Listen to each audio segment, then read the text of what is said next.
You knew it was fake. The rain, the man, the music, the perfect silence right before he turned around. You knew every second of it was built. And it still reached something real life stopped reaching years ago.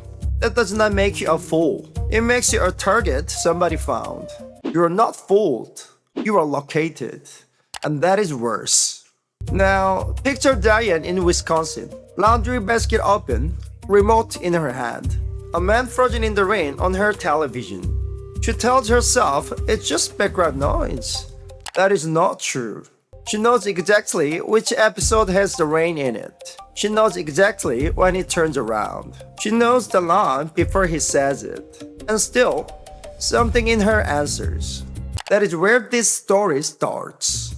Not with him, with the part of her that answered. The feeling was always real. The only fake thing in it was the shame. Stay with me, because I'm going to show you a factory that found that shame and sold their own heart back to her. Hang on to Diane. You're going to need her at the end.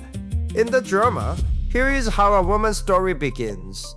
She is on a busy street, late for something, and a stranger catches her arm before she steps into traffic. The world stops. The music swells. Everyone watching knows that her real life just started. Here is how it actually began for you. Nobody caught your arm. There was no music. There was a slow, polite verdict, handed down over years, that you were never once allowed to argue. A friend said, with a little laugh, "Are you not a bit past that?" A magazine told you which feelings were age-appropriate now. Somewhere along the line, wanting something with your whole body stopped feeling like being alive and started feeling like being embarrassing. So you got reasonable. You got responsible. You folded the loud part of yourself into a small square and put it in a drawer. And you told everyone, including yourself, that you had simply grown up. It probably happened in a small moment, a song, a stranger's laugh, a possibility you were not supposed to want anymore. The feeling arrived first. Then a borrowed voice came in right behind it. Settle down. Be sensible. You are too far along for this. And the dangerous part is that the voice never once sounded cruel. That is how a verdict gets you to sign it yourself. It does not arrive as an attack. It arrives as maturity, holding the pen out, smiling. And here is the first thing you need to hear. You did not lose that part of you. You were talked out of it. A thing you lose is gone. A thing you were talked out of is still in the drawer. And here is why no one ever corrected it. A woman convinced she is done wanting is a profitable thing to be. She buys what she is handed, accepts what she is given, and apologizes for taking up space. A whole world runs smoother when a certain kind of person decides she is past wanting anything at all. So nobody had any reason to switch the feeling back on. They just let the verdict harden into a fact. That is the first hand, the one that reached in quietly, switched the feeling off, and got the whole world to call it growing up. Remember that there are two hands in this story. The second one is coming. It does the exact opposite, and you are going to like it even less. But a closed drawer is not an empty one, and the proof that the first hand never actually emptied it showed up the night a screen reached in and opened the drawer without asking. The nerve they could not kill. In the drama, the moment lands like this, he turns back. He was supposed to keep walking, and he turns back. He crosses the street he was never going to cross, and he says the thing nobody in your real life has said to you in years. I am not going anywhere. And something in your chest does the thing it is not supposed to be able to do anymore. It tightens, it leans forward, it betrays the entire verdict in under 3 seconds. Now, here is a question everyone gets wrong. They ask why a grown woman with a full real life is moved by something so obviously fake. Wrong question. The right question is why the fake thing reaches a nerve the real thing stopped touching years ago. And the answer is almost insulting in how simple it is. The screen only asks you for your attention. Real life asks you for access. The man in the rain will never see you tired.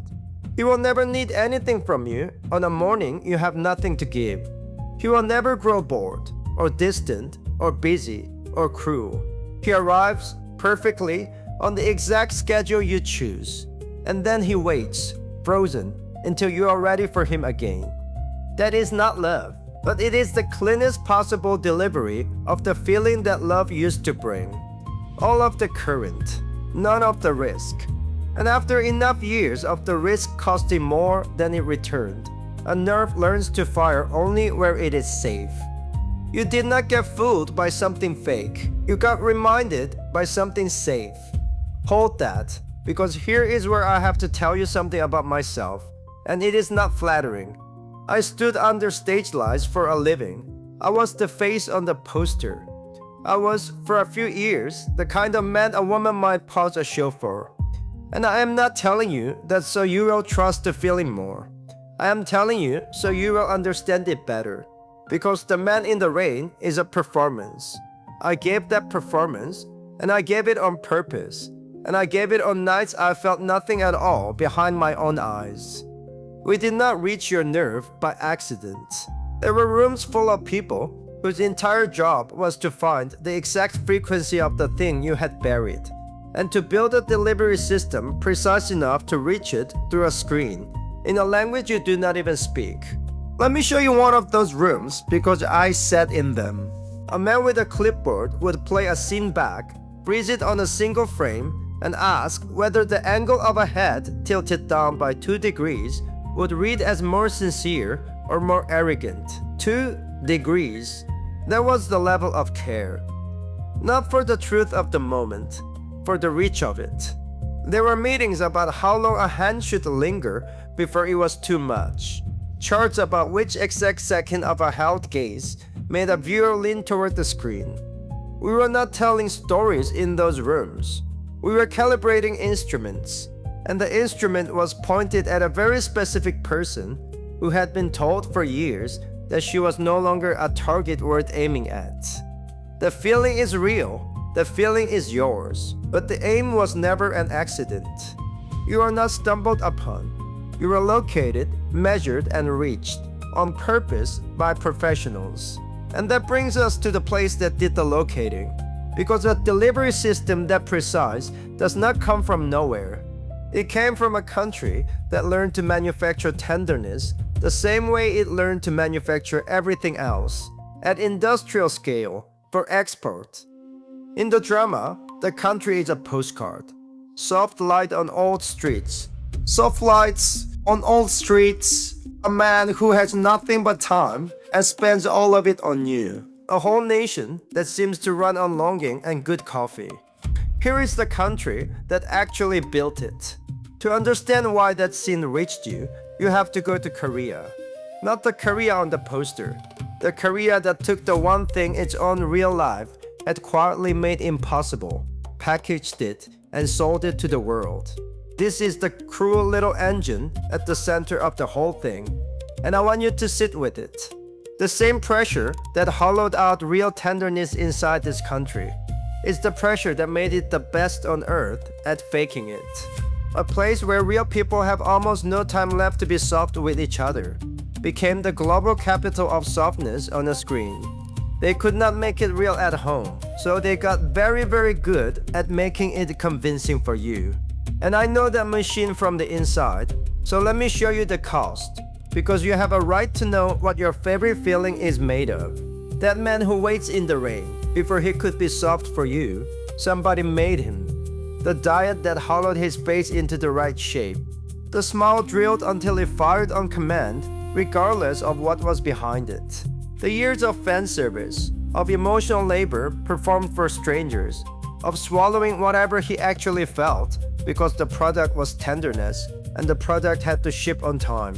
The silence about all of it, because complaining would crack the surface, and the surface was the entire business. He is not a man who happens to be gentle. He is gentleness, assembled to spec, on a schedule, by people who measured exactly how much of it you could be sold before the next episode. I watched it get built. On some days, I watched the thing being built. Let me show you the assembly line, because you should see it once. A boy is selected young, the way you would select raw material. for a face that scans well, and a temperament that bends. He is taken apart. The accent is sanded off. The body is starved into the silhouette that tests highest. The laugh is rehearsed until it is no longer his, just the sound the product makes on cue. He learns to perform longing for a camera at 9 in the morning on no sleep, and to do it so well that a woman on the other side of the planet will pause her laundry for it a decade later.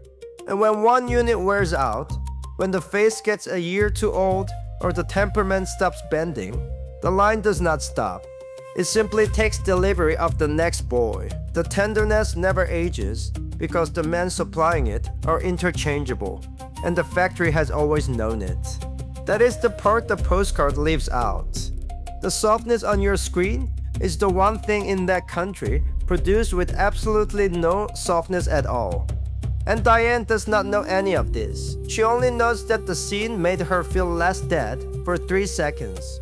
So here is the brain you should feel turning over right now. You thought you were watching a love story.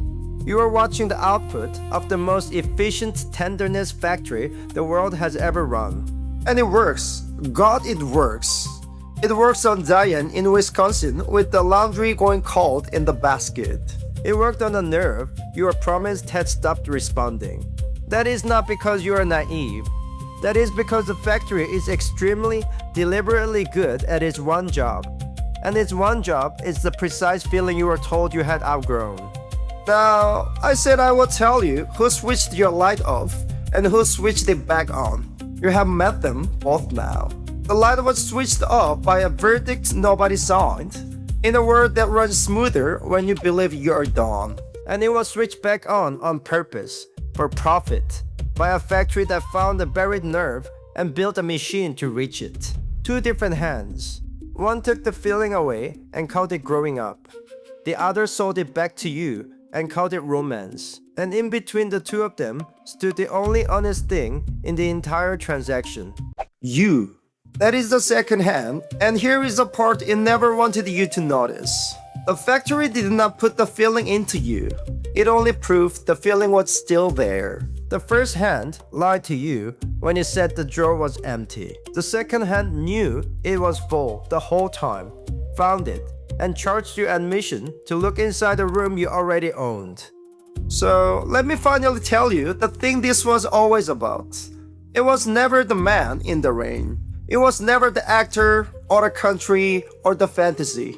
That man is a beautifully built decoy. And decoys do not have hearts, no matter how well they are lit. It was the nerve he reached. Because here is the whole truth, and it is better than the lie they sold you, and better than the verdict that buried it. The feeling was never installed by the factory. The factory does not have the feeling. It is a machine. It has technicians. It found your nerves still firing years after the world told you it had gone quiet. And it did the cleverest, coldest thing. It sold your own aliveness back to you at a markup with a man's face on the package. You paid in attention and in a little secret shame and in the quiet belief that you were too far along for this. But what you were buying was already yours. You were paying rent on a room you owned. Now come back to Diane. Still on the couch, the show still paused, the man still frozen mid-step in the rain. You already know why I kept bringing her back. Because you are Diane. Not because you live in Wisconsin, not because of the laundry or him. Because something in you answered before you gave it permission to. And the very first thing you did was check that nobody saw. That flinch is the whole story. And this next part, put the laundry down. Because I mean every word of it, you were never naive. You were never too much, or too late, or embarrassing. You were alive. That is all that ever happened in that room. A factory 8,000 miles away ran a test on the human heart, and your heart passed on a night you were sure it would fail. The thing they told you was dead, stood up and answered the door. The only lie in the entire story is the shame you felt about it. Give that part back. Keep the rest. The shame was never yours, and the feeling always was. And do not let anyone tell you this is just about dramas, or just about Korea, or just about lonely evenings. Because here is the question that should keep you up tonight, and I want it to. If they could talk you out of this part of you, the loud one, the one that lights up, then what else did being reasonable quietly bury that no factory ever bothered to sell back to you? The friendships you let go cold because keeping them felt indulgent. The work you stopped making because someone implied it was a phase. The plain animal wanting of things for no reason except that you wanted them. The factory only refunded the one feeling it could put a man's face on and charge for. Everything else they buried is still in the drawer. Not because it is dead, because nobody has found a way to sell it back to you yet. The cold friendships, the work you stopped making, the plain animal wanting of things for no reason except that you wanted them. All still in there, all still alive, and all still worth nothing to the people who buried them. Right up until the day someone works out how to charge you for the privilege of feeling them again. And on that day, you will pay. The same way you paid for this, gladly, a little ashamed, and grateful for the chance. That is not a happy ending. I told you at the start I was not selling one. Somewhere inside all of this, yes, there is a man. Not because he is the point, because he is the shape, the feeling borrowed for one evening, so you could finally see it again. In this story they called him Junho. He waited in the rain so you could feel the part of you that still waits for nothing and wants anyway. You can let him go now. He did his one job. He proved you were home the whole time. So watch your dramas tonight, or do not. I am not here to take them from you. Just watch them with the lights on from now on. Know which part of the warmth is the factory, and which part is you. The factory will be there tomorrow, perfectly built, waiting to sell you back another hour of your own heart. You will be there too. The only thing that changed tonight is that now you can see the price tag, and you always were the one standing behind the glass. Before you go, do one thing for me. Tell me about the scene in the comments. The one that reached in and switched the light back on. The one you almost felt embarrassed to admit still works. Not to explain it, not to apologize for it, just to say it out loud. Somewhere that is not only inside you. Diane is going to be down there too. Reading at 2 in the morning, the laundry is still unfolded. The part of her that they told her was that very much awake. I would like her to find you. Stay real, because that's what I crave. This is Sibong Records. I'll see you in the next video.